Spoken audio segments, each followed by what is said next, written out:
Hi, Taha. How are you? Hello, Rabia. How are you? I'm good. How are you doing? All well, all great. Thank you for having me. So finally, I have Taha Kehar on in this session of creative writing, and I have got two forms of introductions of yours. One is I can't which is wait. one is really informal, and the other one is there on your website. So I'll definitely read it from there to follow the protocol. But the first one is obviously that Taha Kehar, a long lost friend and my first ever workplace colleague. Uh, Wow, and yes, of course. yes, yes. Do you remember that? Definitely, of course. It's been what, 9 years? So, Yes, yeah, 9 years. yeah. Okay. Uh, Acha ji, now coming of course I have to follow the protocol. So I'll read your introduction from your own website, which is tahakeher.com, and it says Taha Kehar is a journalist, editor, and novelist based in Karachi. After studying law at SOAS, University of London, he worked on the Peshawar city pages at the Express Tribune and the opinion section at the News. Kehar is the author of two anthologies of poems, Writing Words with Fire, which came in 2012, and Revolution's Child, which came in 2013, and two novels of Rift and Rivalry, 2015, and Typically Tanya, 2018.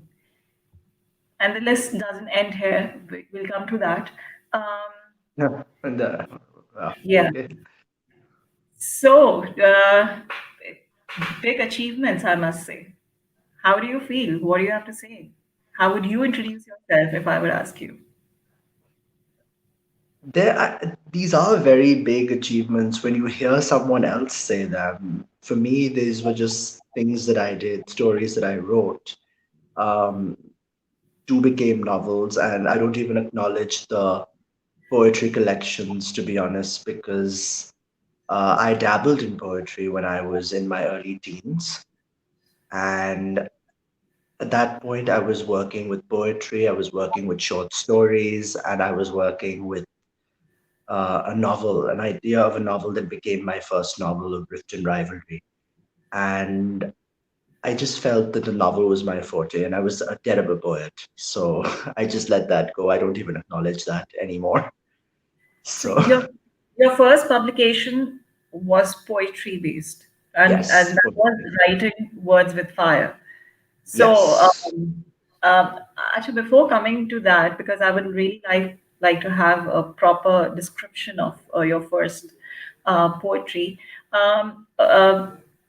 You were 19 when writing Words with Fire came. I was 21. Yeah, 21. Yes, exactly. 21, yeah.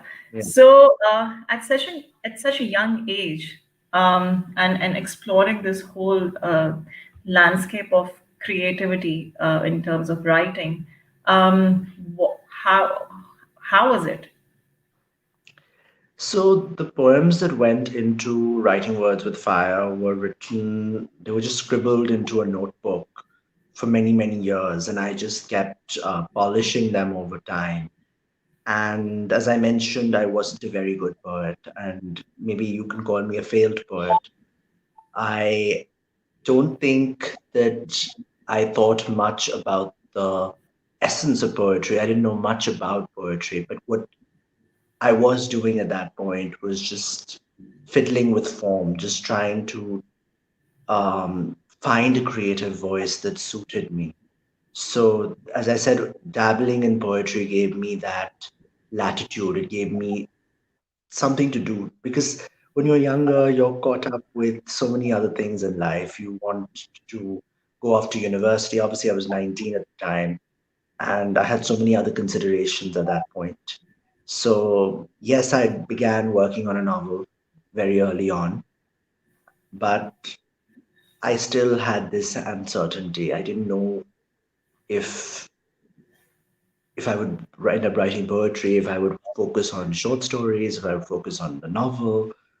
And I think that it was purely instinctive more than anything else. In retrospect, I don't, as I say, recognize those poetry collections that much because those were predominantly self-published.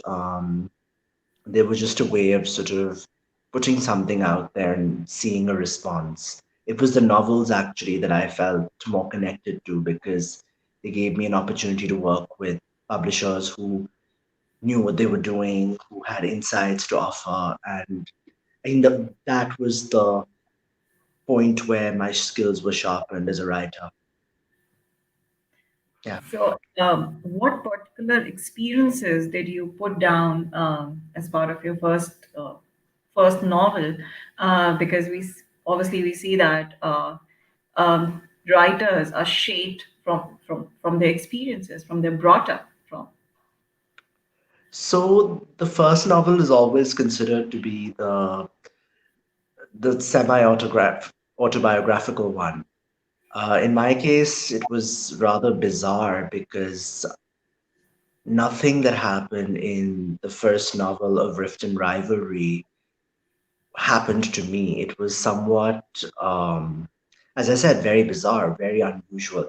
I think all of us have stories that are transferred down to us by our parents, our grandparents, and maybe those stories, those anecdotes that are transferred to us shaped my imagination. They fired it to the extent that I was able to mold a narrative out of it.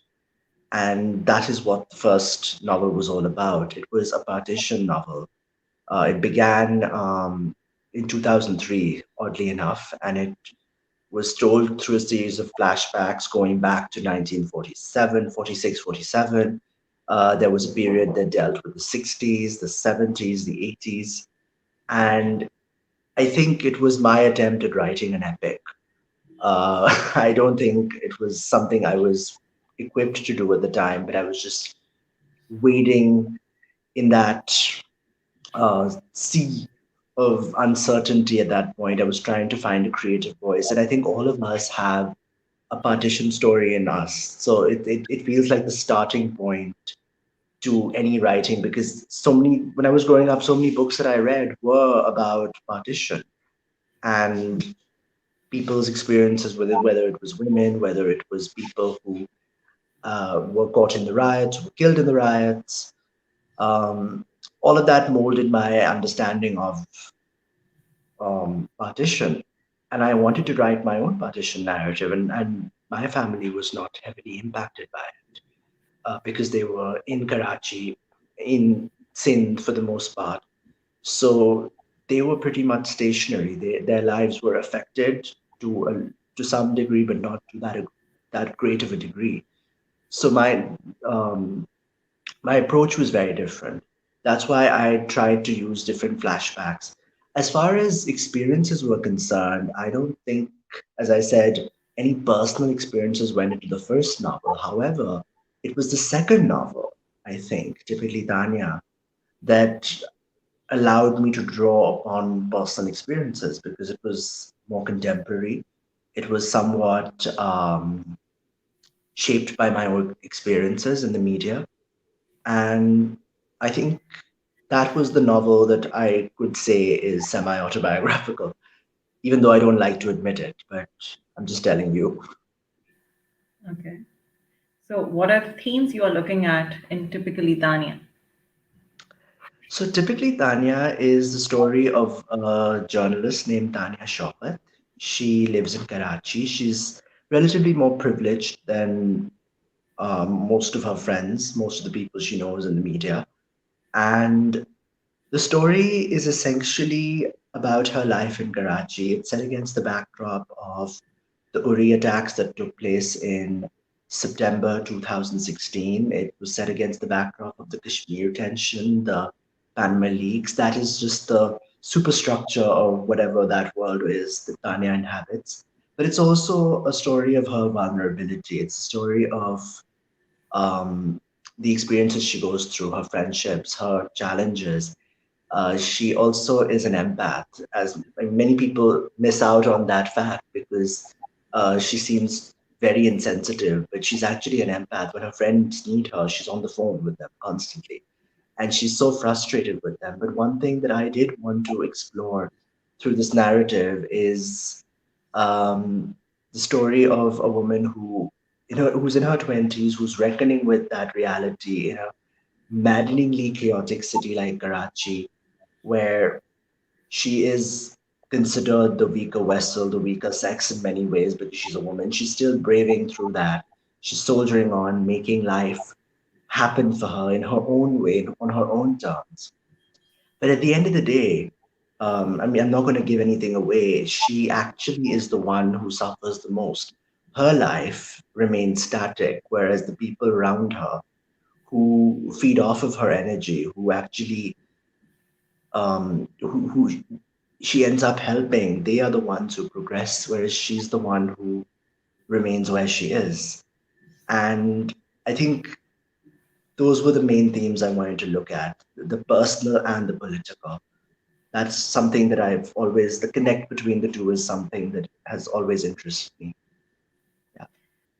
Okay. I would like to, create a bridge between you and my students here. They are here right Mhm. now. So when they are asked to write down their reflections on an issue, or write a reflection piece, simply a personal essay maybe, um, they have really strong ideas, right? Mhm. They even do have some good vocabulary, because unfortunately we don't have a very good reading culture. But the students are really observant, so they do have a good vocabulary. What is Yeah. lacking in our culture today is the language skills, the command on putting your words in coherence with your thoughts, and they Mhm. are appealing enough for the reader Mhm. as well. So, what is your idea? How should all these things come together for a So I beginner? would, yeah, continue. You were saying? Yeah, for a beginner, for someone at the age of 18 or 19 during their undergrad. So if they're exposed at this stage, if they're exposed to ideas of creative writing, what would be your say that See, from where? creative writing courses can only do so much. Eventually, you as the writer have to find your own voice. You have to find your own muse as well, because creative writing courses can make and break your voice. There is no guarantee that a creative writing course will lead you towards success in any way or any form.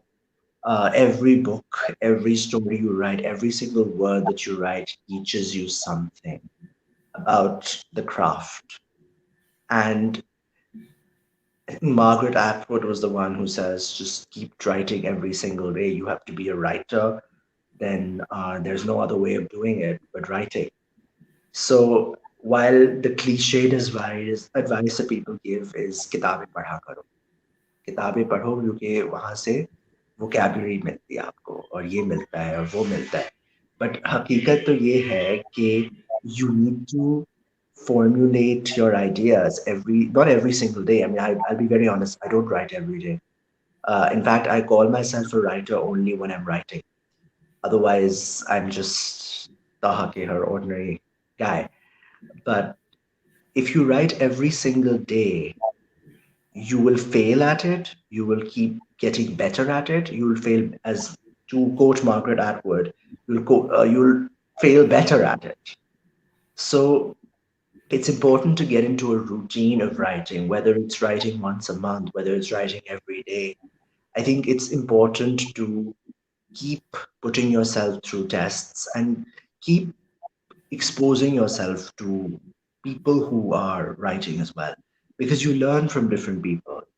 I'm not saying go into creative writing classes and suck up to writers or anything. I'm just saying give yourself the space to grow as a writer. I have two books now, three technically, that I consider, you know, mine. But the reality is that I know I have to put myself through a process every time I put pen to paper. I will not get it right the first time around. I will have to put myself to the tests and I'll have to really keep doing it. So it's all about trial and error. And there have been times when I've written 500-600 words and I just, I mean, for me the idea was amazing, but then I go back to it and I said this is utter rubbish, and I just throw it away. So it's all about your instinct at the end of the day, where you go with it. And I think the thing that you were trying to talk about with students having the vocabulary and maybe not even the disconnect, the struggle to marry their thoughts with whatever's going on paper, that is a very common thing. It's something that you can only overcome by writing, by actually uh, putting yourself through that struggle, because there is a struggle involved in writing. It's not as easy as penning something down. You'll have to strike it out, rewrite it, rework everything. I've had moments where I've written a novel in one way, and like with Tipili Danya, I wrote a few chapters in the third person perspective. I went back and redid the whole thing. So it's a lot of perseverance. So obviously, writing comes from reading. So what should they read? What should today's children and the teenagers and the youngsters, what should they read? Living. Everything. I think the moment you become discriminatory about what you want to read, or you become snobbish, I think that's your greatest undoing. Read Acha, if everything. looking at the contemporary scenario in Pakistan, if you're talking about the English writers from Pakistan, so we have few names, few prominent Mhm. names, I would say. Um, Muhammad Hanif, and we have Kamila Shamsi, and we have Mohsin Hamid. Um, you belong to a relatively younger lot, I would say, a more fresher voice, I would say.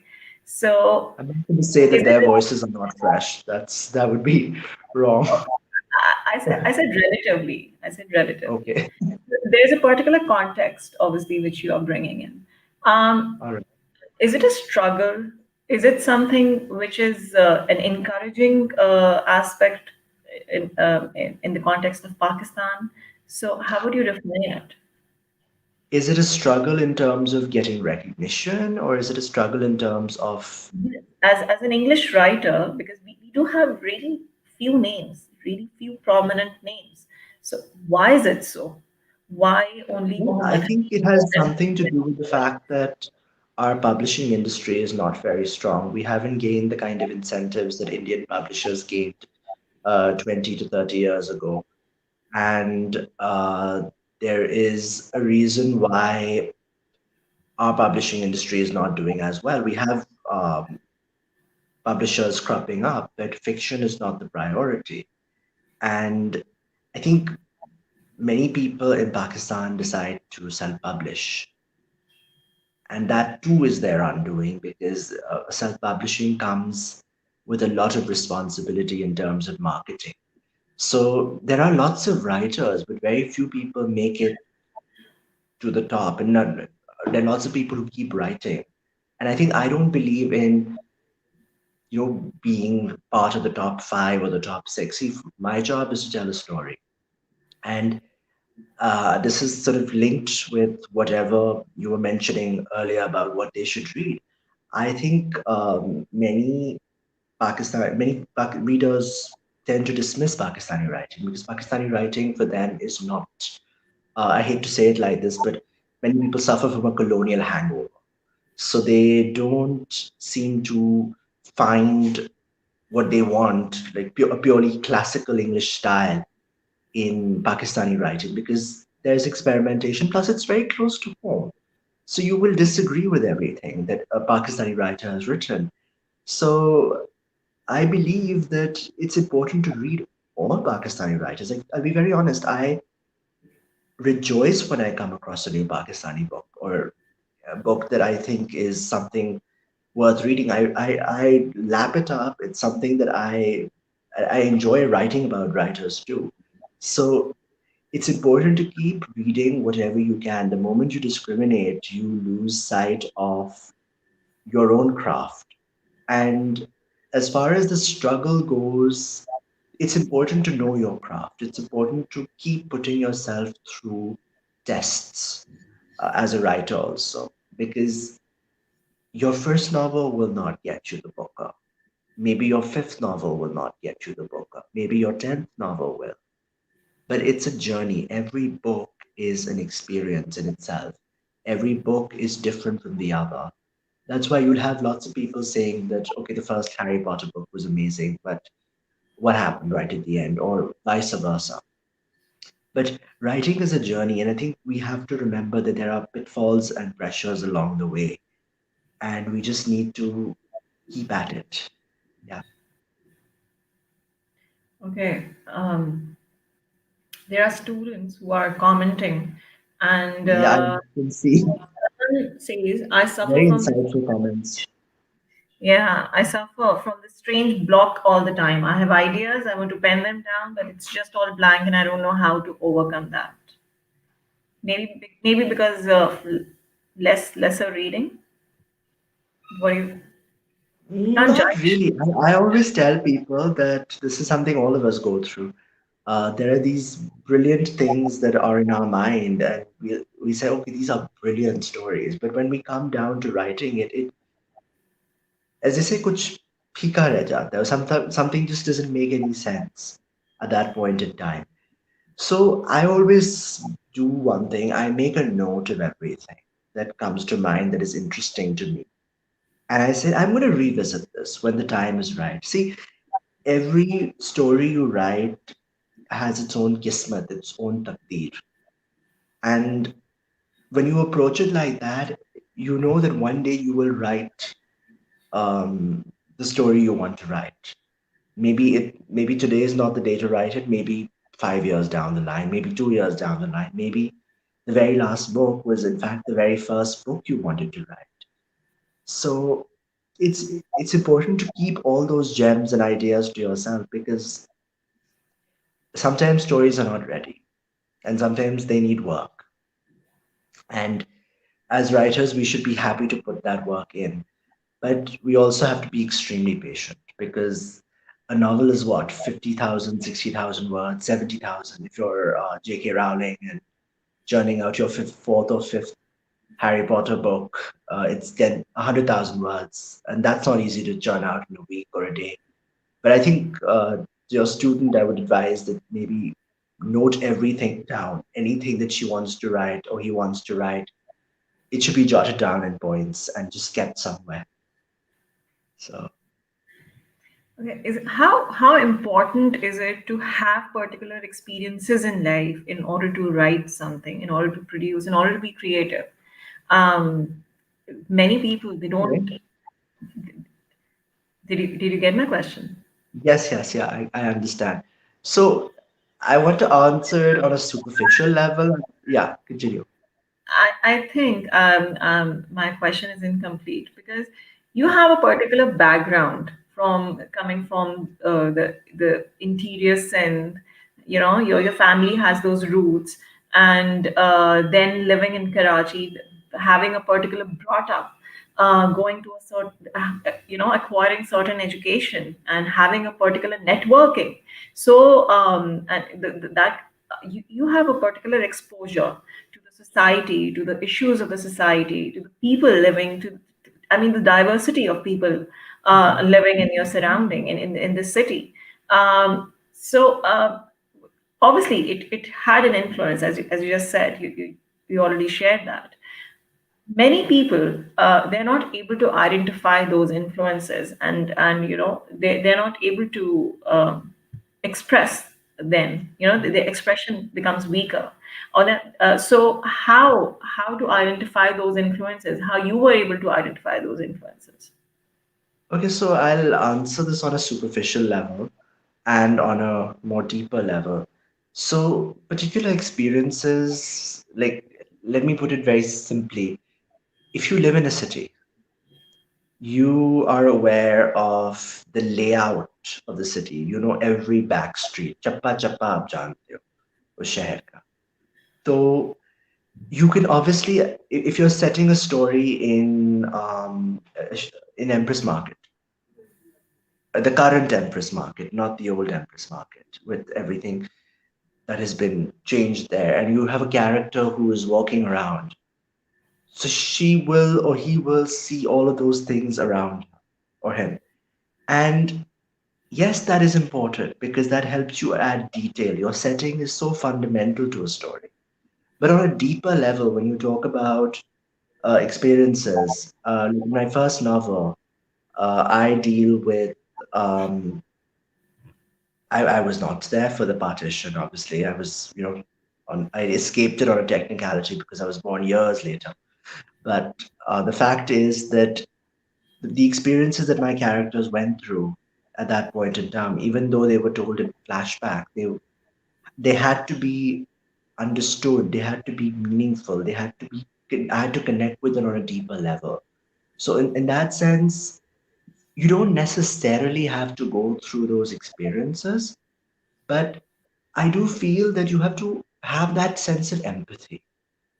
You have to have that idea that, okay, this is a character who is going through heartbreak. If you haven't been through heartbreak, you can still write a character who's going through heartbreak because writing gets a lot of writing is not just about what you feel, it's about what you observe. Someone around you has gone through that heartbreak. Someone around you has seen adversity that you may not have experienced personally. You may not directly link to it in the way that you would have a psychological impact while writing it. But that's the beauty of language of writing, that you are you can actually observe it objectively in that sense. So that's a good thing. Also, it's good to be immersed in an experience and also out of it. What you mentioned about my background, I actually don't acknowledge it that much, but um, my stories are my novels are both set in Karachi. My third novel, which is also it's not out yet, but it's also set in Karachi. It's also pretty much about Karachi then and now. This is a theme that I explore always. Uh, Karachi's past and its present, and it's always fairly contemporary in nature, except for my first novel, which was a little bit more historical. But I think when it comes to was it identifying with those experiences? Was You're that your able to question? yeah, I was asking about, yeah, if you're able to identify those influences even. So these are things that happen along the way as you write. Um, the first instinct, the first draft is you just wading through something, trying to make sense of a story. But as the story comes along, you're able to understand things better because the process of writing also teaches you so much. I didn't know that I was going to write about Tanya in the Panama Leaks setting, in the Kashmir setting, the sexual harassment context. I didn't know when I was writing my first novel that I would be focusing so much on partition. Similarly, with the new novel, I did not know that I would be looking into Karachi's history with the end to end. But these things really just come together when you have a, a setting in mind. I think for me, it's always been the setting. I've never set a story in interior sin. The one I did, I'm not particularly proud of because that's not my reality. I do visit frequently, but I'm not so actively involved in that system altogether. So for me, my stories stem from Karachi. I'm essentially a Karachi-based writer, and what intrigues me is the city. the city's politics, um, the city's idiosyncrasies. There's just so much that goes into that. Therefore, for me, that is all there is. So I think the setting steers everything for me. Okay. So where you must be consuming a Mhm, variety of media, right? And mhm. that's where your facts must be coming from. ठीक है, एक तो है Yes. आपकी observation और दूसरा है कि भी where are your facts coming from, क्योंकि यहाँ पे So, we have a question from one of the mhm, students Jahanzir, and he's asking uh, okay, it's a bit jumbled up, but what he's asking is about that there is a lot of intake of Hollywood on Netflix, and if we look at it, that our youngsters are not, mhm, what they're generally consuming is a specific limited media, you know, mhm, uh, and their ideas in turn their ideas have only that limited influence, so the mhm. facts are borrowed, you know. So that's why maybe So, the confusion is because the facts are borrowed and the influences are borrowed. So there's nothing original coming. And that's why the inspiration is so weaker. I still feel the thing is when it comes to actually writing something down, you're always going to be borrowing research. Yeah. The fact is that when if you're writing a historical novel, you're relying on secondary data, secondary information. If I'm talking about partition, I didn't see it. I just know about it because I read about it. I read extensive nonfiction on it, and we all did our Park studies, and we all study Pakistan's history in great depth. And when it comes to contemporary settings, you are your own researcher. You're trying to cultivate your own primary data. And yes, there's going to be an influx of Hollywood, there's going to be an influx of Bollywood. Netflix will be there, everything will be there. But the fact is, it's still part of your Pakistani context because we live in a globalized world. How do we disconnect ourselves and say, okay, this is the Pakistani context, nothing else is? So you can argue that television shows are some many people say that those are authentically Pakistani dramas because they talk about Pakistani realities. But that is a fragment of the reality. The Pakistani context is so varied. There are so many different experiences. It's all of us live such separate lives. So if you want to write in the Pakistani context, write about your life first. And that is the Pakistani context for you. So there's no one Pakistani context. That's the beauty of experience and writing. Okay. Yeah. So coming to the technicalities, Taha, your first experience with the publishers. Oh, okay. What do I tell you about that? My first experience with a publisher. Yeah, the how-tos, how to do it, you know. Okay, so when I was 17 or 18, I started writing my first novel and I was done by, it took me a year and a half. This is a Rift and Rivalry. It was called something else and was some pretentious title back then. I approached an agent who responded very promptly saying, no, thank you. So that was my initiation.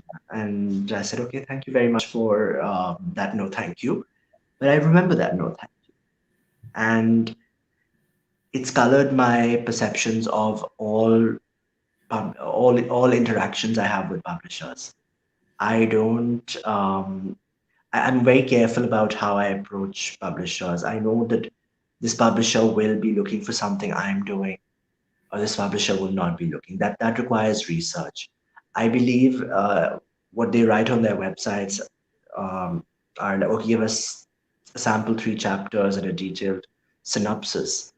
But at the end of the day, you have to perfect those 3 chapters. You have to make it look a certain way.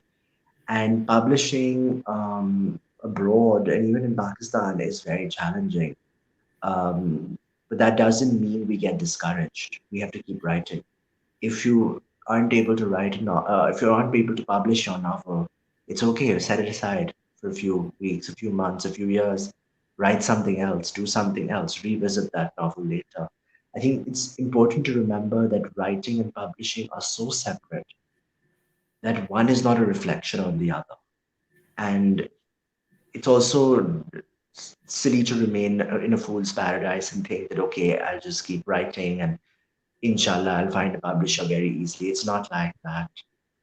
Publishing takes time and it's difficult to find an agent, but you have to keep doing it. It's really just something that writers are supposed to know, supposed to learn rather. Yeah.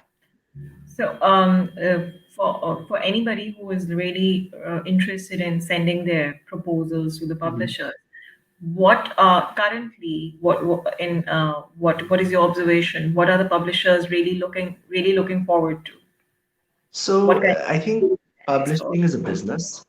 I remember my first publisher told me that this is great, you've written this and we're publishing it.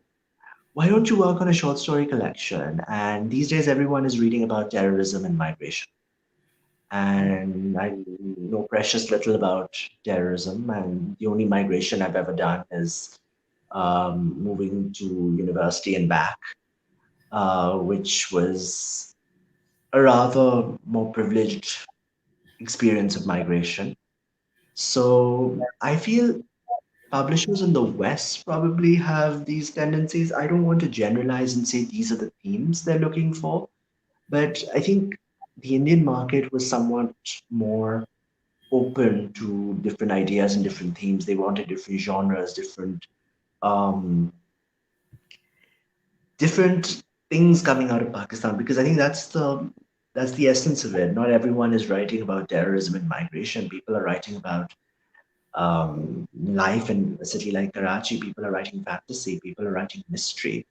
Even detective stories are emerging. So I think what is happening these days with Liberty Publishing is that they're very open to receiving new proposals, and lots of new books are getting published. Lots of new writers are coming to the fore. So I think if they want to approach anyone, any of your students are interested, I think Liberty Publishing is a good way to go. Liberty Books is publishing house. Okay. Yeah. Uh, so, is there any pressure from the publishers which affects the creative process at any level? I don't know if it's the creative process that is affected because I have never been told कि देखें ये नहीं लिखें या वो नहीं लिखें. Suggestions are made. So when it comes to the manuscript editing process, I think with typically Tanya, there was a reference to Narendra Modi, and my publisher was in India. So they said, look, this is going to be slightly controversial. What do you want to do about this? There was this section where, so this is a slightly risque part of the book, but it was about um, a bootlegger in the story, and his name was Narendra.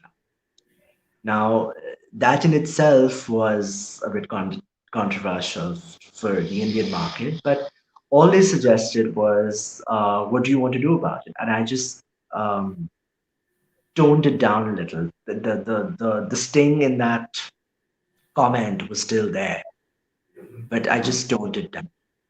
And that's what it is. I think nobody can tell you how to write your book. But I don't think the publisher imposes their own demands. कि देखिए हमें ये चाहिए आपसे.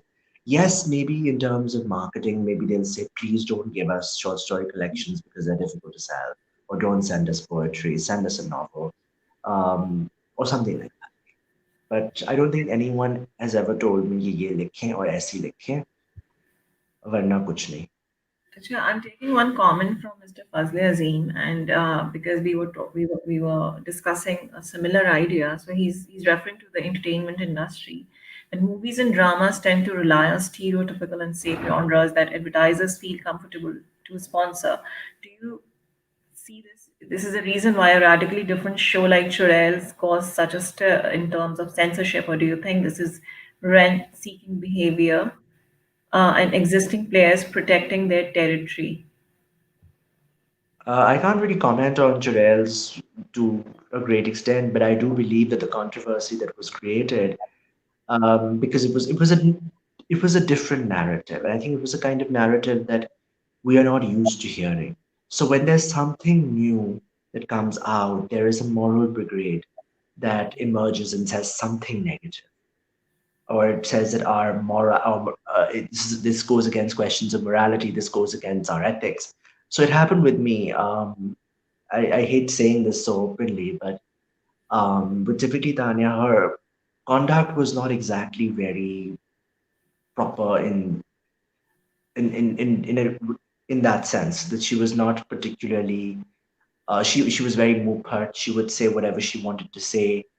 Sometimes she would also make lewd references. Sometimes she was very outspoken. So I think many men felt very threatened by her.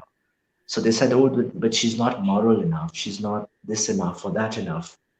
And I think when you see something or read something different, there's always going to be some kind of outrage because of the moral aspect. Hmm. Yeah. Acha, before moving on to journalism, I just have another question from Jahan Zeb. Should we rely more on digitally posting our stories rather than finding a publisher? And do publishers actually cut down paths? Okay, let's go into the digital thing. Yeah. So what is Um, the yeah? so I believe that digital publishing has its merits. But see, it depends on where you want to publish. If you're going to publish on your own website, then you have to ensure that you're reaching your readership. So the burden is on you.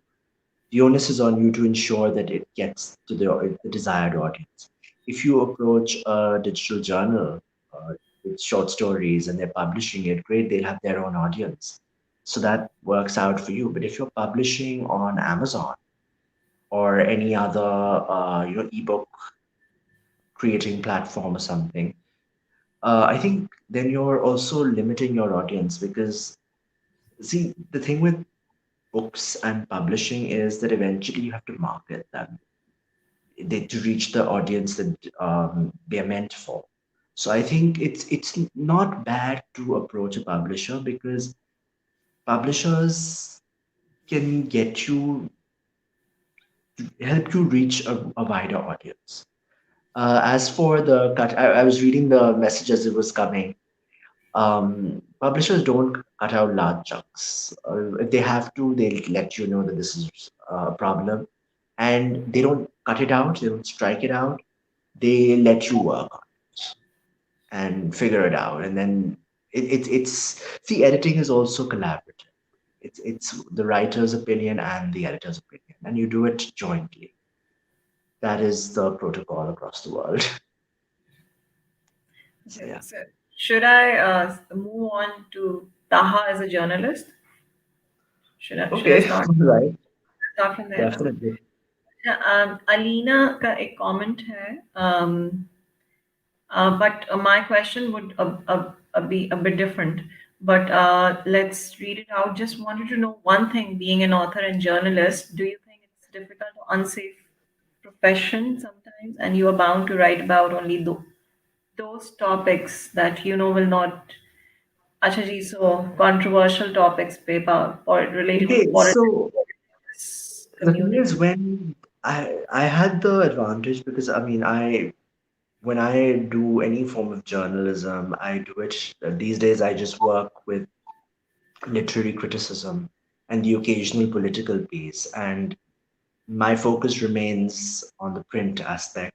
So I have the advantage of also writing in English, so lots of things don't um, Get get to a noted. wider audience. So they don't get noticed. But I've always felt that, in my experience as an editor working at a newspaper where we were constantly uh, dealing with the rise in censorship, and especially in the status quo, um, I felt like fiction was more liberating because there's a lot you can say in fiction that maybe you can't say in journalism.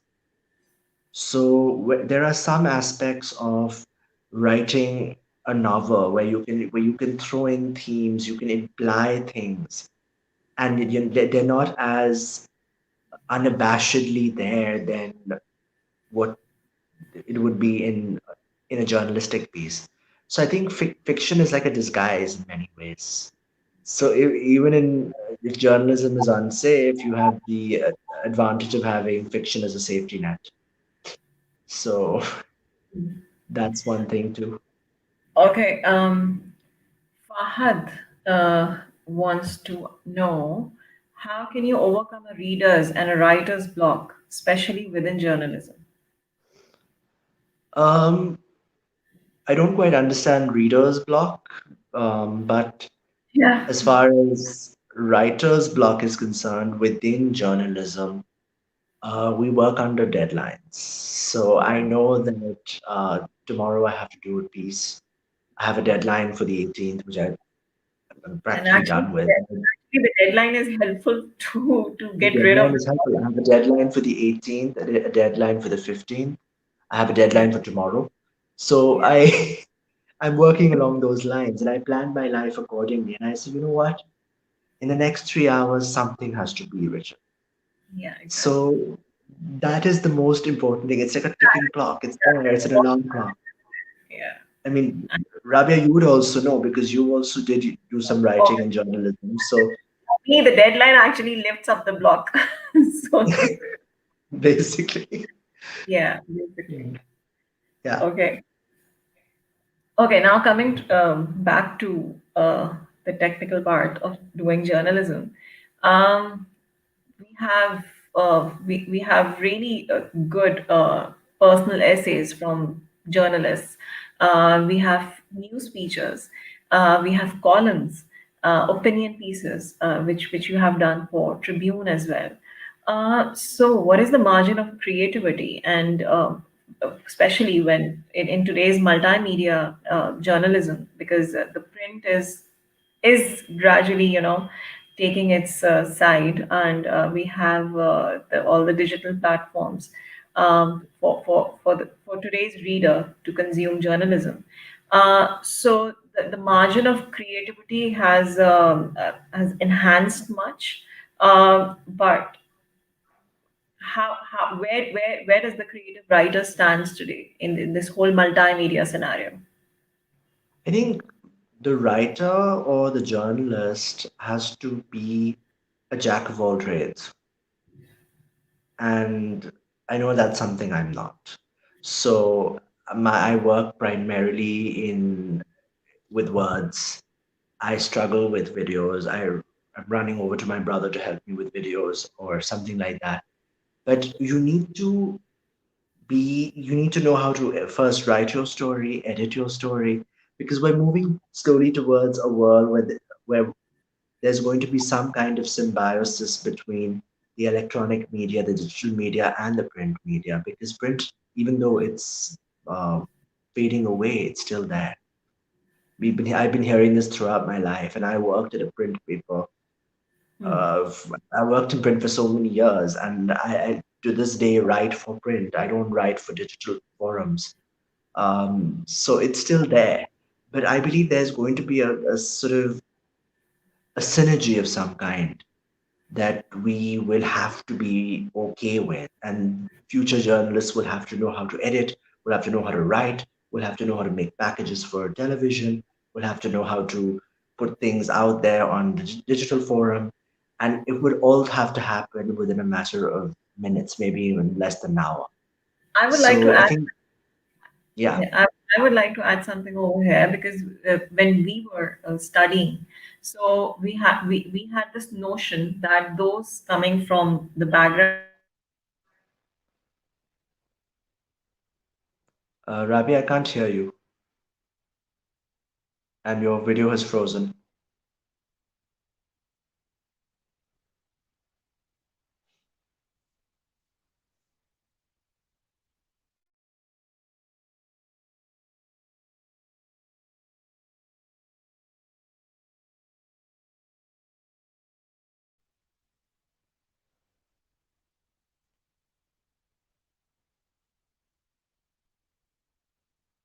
Rabia, your screen has frozen.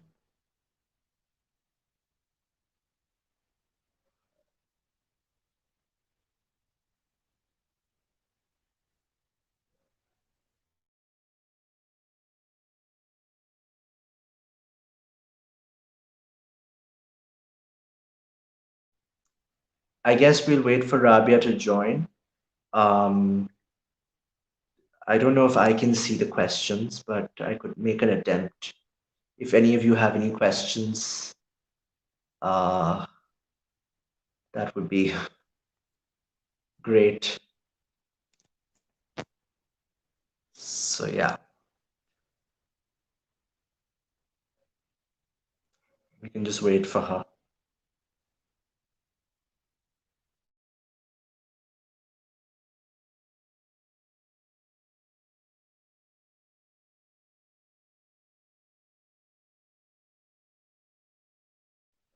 I guess I can just continue telling you about what Rabia was probably hinting at. I think when she comes back, we can get into more details on it. Um, the perception people had at one point in time was that um, people in print have a stronger knowledge base, and it's people in the electronic media who are far more, um, I mean, somewhat, I'm not going to say unreliable, but they give in to the whole idea that television can be, you know, almost like a drama circus, a media circus of some kind. So print is where you would find the saner minds. But I think as the media is moving into this kind of symbiosis, as I mentioned, there there is going to be some kind of connect or connection between all those different forums. So yeah. Hi. Hello, Rabia. I sort of you disappeared on me. So Yeah, I hope you kept talking. I kept talking. For a moment, I had no idea what I had to do, but I just continued. I think I may have preempted what you wanted to say, but you can tell me what you had in mind. Actually, I got panicked and I forgotten what I was All saying. right, we can just move on to wherever we're going with this. Yeah, Um, I was talking about I was talking about your journalistic work, obviously. So the margin which we in this multimedia scenario which we have to do to practice creativity. हाँ मैं ये बात कर रही थी कि जब हम when we were studying, so we this was ingrained in us कि जी जो print journalism के background से आ रहे हैं, they have stronger skills and that's to exactly what I practice. said, and I assumed you would say that. Yes. Yeah, but with this whole internet and digital platforms, the idea has modified. And today, even the journalists who are coming from the print background, they have to relearn and acquire new learning of the whole But the game. thing is, I mentioned that there's a symbiosis, and Mm. um, we all have to work together because all of our skills are required in equal measure. But I'm also a little biased. I do feel that print will survive, and I stand up for the print journalist at all costs. So I think each of them will know their skill, and yes, there will be trial and error. There's always going to be something terrible happening on TV show or a talk show that a print journalist will just cringe at. And there'll be something on social media that print journalists will not approve of. But I think it's about learning each other's skills and just being able to proceed with it and just make the most you can of it. So yeah. फजल अजीम का question है, जिसको Mhm. मैं भी थोड़ा elaborate करूंगी. He's asking how important is it to learn technology and become a data journalist as opposed to a traditional type of journalist. Um, Data has come out to be a really significant aspect of contemporary journalism or digital Mhm. journalism today. So, what elements of creative writing can be, amalgamated with this whole data I scene? always believed that if you want to be a journalist, you need to be a storyteller. I'm not saying only the storytellers can be journalists, but I do feel like some essence of um, storytelling should be there.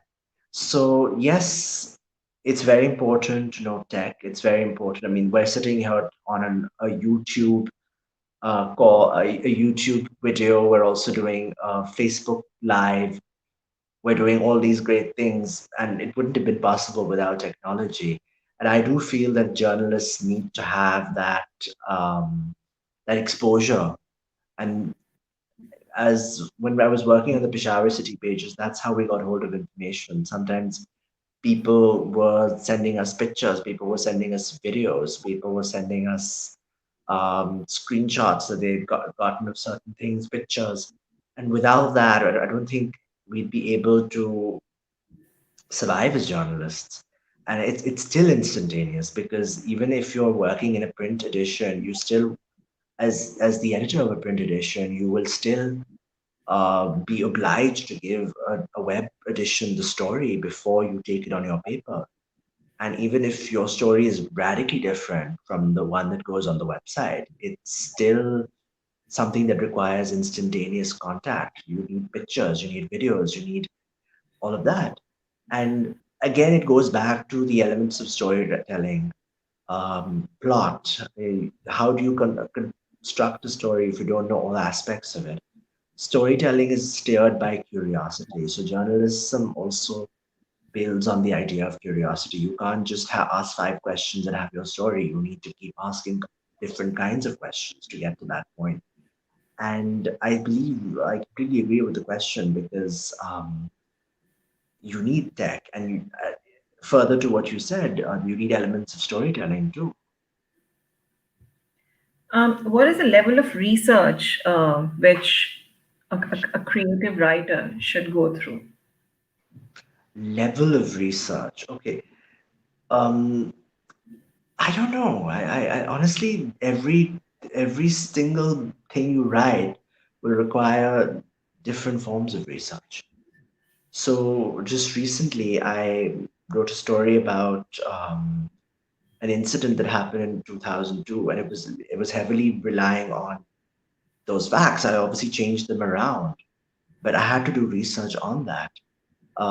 Just now, we published an anthology, a compilation rather, of stories on the pandemic. It's called The Stained Glass Window, and that required research because, yes, And it things was were launched happening. yesterday only.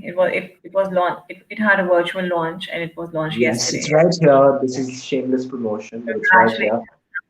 Congratulations.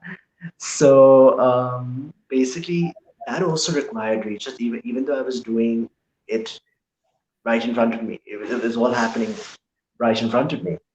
So I think, but sometimes something like typically Tanya did not require that kind of research because I was still living that experience. I knew it. So different ideas, different stories will require a different range of research, and that's all that matters. Writing on the pandemic, writing on the human angle, right? That is जो मैंने इसका synopsis पढ़ा है. So I assume that it is these are the human stories. This is a human experience. These are Uh, human experiences. Yeah, as part of the COVID experience coming from Pakistan. So, yeah. how did you explore it objectively? Because So yeah, I agree with because you. I It's think not the easy to when you're perception which living.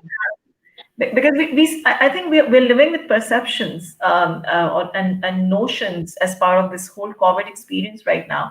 How are you able to achieve that objectivity? So my co-editor and I, we came up with this idea. We said we'd ask people to send us submissions, and we actually just went along with whatever we could get hold of. And we said we let them take this, all the contributors take this anthology wherever we wanted to go. But we were aware of one thing, that we didn't want this to be a dark, depressing anthology. We wanted it to be a story, uh, a diverse spectrum of experiences, different stories, different ideas. And it wasn't necessary that it had to be, as I said, dark, depressing, bleak. And Mm. because we were aware that we would struggle with objectivity, maybe 5 years down the line, if we had done this anthology, maybe it would have been very different. Maybe we would have, the benefit of hindsight. That gives you a very different outlook on things. Mm. So yeah, I think that's what it is. Did- Why is the why is the title The Stained Glass Window? So there's a specific reason for it. We were like, as I keep saying, this title means different things to different people. Even the co-editors, my co-editor thought of it, and she can explain this better. The idea of a medley of voices, those stained glass windows, the mosaics that we see on these stained glass windows, they tell you a different story. For me, I see things in a visual sense as well. So I imagined a room in which you have a stained glass window and light is trickling through, um, and and that light changes its pattern. The play of light changes during the course of the day. So in that you're trapped in that metaphorical room. You're trapped in that space, but you're still experiencing life through that very stained glass window. So it's a bit of a symbolic reference, but I think it's a title that does all the stories justice. I really hope that it proves to be a significant reading resource for, Thank you so much. especially in these We times. hope that too. Yeah, Yes. especially in these times. Um, um, we are running out of time. Yes. I would take this question from one of the students, Faryal. Who are some upcoming Pakistani authors to look out for, and your top three recommendations for must reads? My question, along with this comment or question, is that authors of your age, I mean, the youngsters I'm are also able to not that relate. young, so Yeah, you are young because I am young, right? So you also. So yeah, so readers, I mean youngsters, they're able to relate to authors of your age in a different way. So because the experiences are much more similar, the approach is much more similar. Um, unlike I mean some elderly authors. Um, so, what would be your recommendation for these young readers of today that who should they look up to? there are a lot of writers. I mean, I don't want to pick three or two or one because there's so many people who are writing new things. We have sci-fi novels coming out. We have novels that deal with the contemporary side of things. We have fantasy coming out, and I think um, one thing I'd like to point out, is that the younger generation may relate to younger authors, but I do feel the older authors have something to offer. And without that, without knowing where everything comes from, see, I've always believed that you should know who's been writing before you and who's been writing after you. Um, and without that holistic perspective on what's happening in the literary world in Pakistan or anywhere else in the world, I think you're somewhat bereft if you just focus on a specific kind of writing or a specific kind of reading. Therefore, I keep insisting that people should read indiscriminately. That's all I would say. I don't want to give specific recommendations because I leave someone out and that I'm going to be in trouble. So, Okay, my last question, Taha. yeah. Pakistan में we are not very friendly with the literary area. As we were discussing before this session started, that किसी के हाथ में किताब हो तो हम उसको किताबी कीड़ा कहते हैं. We have a negative बिल्कुल. towards that person. This is the problem with the schooling in Pakistan. This is the problem with the overall education scenario, the overall grooming scenario in Pakistan, the overall culture which we have in our homes. Keeping that in mind, what uh, positive aspects are you able to predict today in terms of the context which is developing in Pakistan? So one good thing that I've noticed is that a lot more people are reading on Instagram.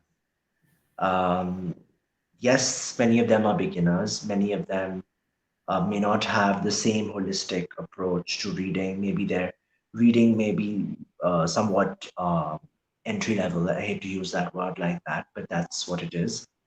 But the thing is, it's a positive trend. It's a trend that people are trying to read. They're trying to document their reading. And yes, we were I'm saying we like we belong to some. We need a support group, people who read. But I genuinely used to have a book in my hand, and in school, I would constantly be told, "Don't you have enough textbooks in your hand? Why do you have a book in your hand?" And obviously, not everyone would say that. Nobody discouraged me from reading, no teachers or anything. But there was the occasional question about why is this book in your hand? Why is it so weighty? And then they obviously assume they have other ideas. They think you're the best student in the school because you're constantly reading. Because this is what the notion is. They don't understand that you have a love for reading.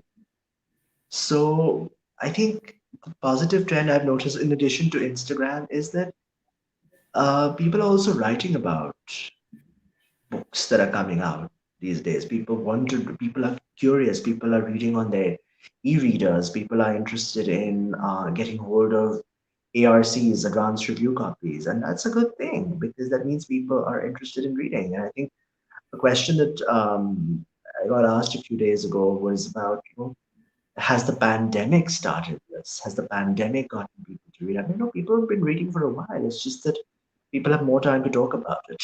So, yeah. Yeah. Okay, I think we should take this comment. Do you want to read it? Okay, we know the basic questions a journalist strive to answer when chasing a news story. Questions starting with the five W's and one H. I like to ask the writers usually right before they start their reporting and then right before they sit down to write. Yeah, I think he's Um, more interested in the research part. How does where does it come from? Yeah, the data gathering and the, the data gathering, I think it's very important to look at both sides of a story or various sides of a story because we get very happy when we find our five W's and one H, and we get very happy when we get our three, four comments and we're chalo khush ho gaye. 400 word की story likhi. क्योंकि we have to end the session. ये वाली जो बात which you just said, the kind of appreciation, the feedback, when there is no enough sufficient positive appreciation or feedback, what happens? Do you So my stop first writing? book got 2 reviews. My second book got I can't even count the number of reviews. So I think memory fades and we move on, we keep writing, and the trick is to keep writing. People will say, okay, this is not a good book. People are entitled to their opinion. See, the thing is that you have to distinguish between whether it's a review of your book or a comment on your book. Most people who will say achhi to kharab kitab hai, that's not a review. That's a comment. You have to know the difference between a review and a comment. A review is going to appraise your book, its strengths, its weaknesses, and it's going to do it with a certain degree of tameez. Yeah. So, I don't like this book. This is crap. Is not a review. It's a comment. Okay. Uh, I think the review and the feedback, the whole process, it has yeah, also enhanced because we have a global audience now yeah, because of the internet. It's not just a limited local audience. It's not the only people we know. It's a global audience which we yeah. have. What difference does it bring today? A global audience. In terms of reviewing, I think what it does is that it exposes people to different reading experiences, different cultures, because a lot of my initial readers were in India. The book took some time to come to Pakistan, about a month, 2 months before it was actually readily available here. And my first readers were Indians, and they were just like, okay, I didn't know this happened in Karachi. I didn't know that happened in Karachi. And I didn't know that Pakistanis were like this. So that's the thing. It's a life altering experience. So maybe it's because we see a lot more Bollywood here, so we're kind of accustomed to that kind of life. But maybe they don't know about our nitty-gritties, the challenges that we face, the nitty-gritties of our society. That is. So yeah, Okay, Taha, it was such a pleasure meeting you after all this um, time. Finally able really, to yes, it was a get good in hold. session. Yeah. So I hope that you had a good time I us did. I with hope you did too, and I hope us. everyone else did too. Yeah. So Yes. all the best with your new book, The Stained Glass Window. Can you please show the cover for the last time? Yes. And yeah, Last and only time. Yeah. Second. out of the Sorry. session, the session yeah, for the last time. Yeah. So all the best, and we look forward to more of your to read more of your work in future. And thank you for your Thank time. you. Thank Thank you so much. Thank you, everyone. Thank you for thank you. tuning in. Thank you, Rabia. You take Goodbye. good care of yourself. Bye.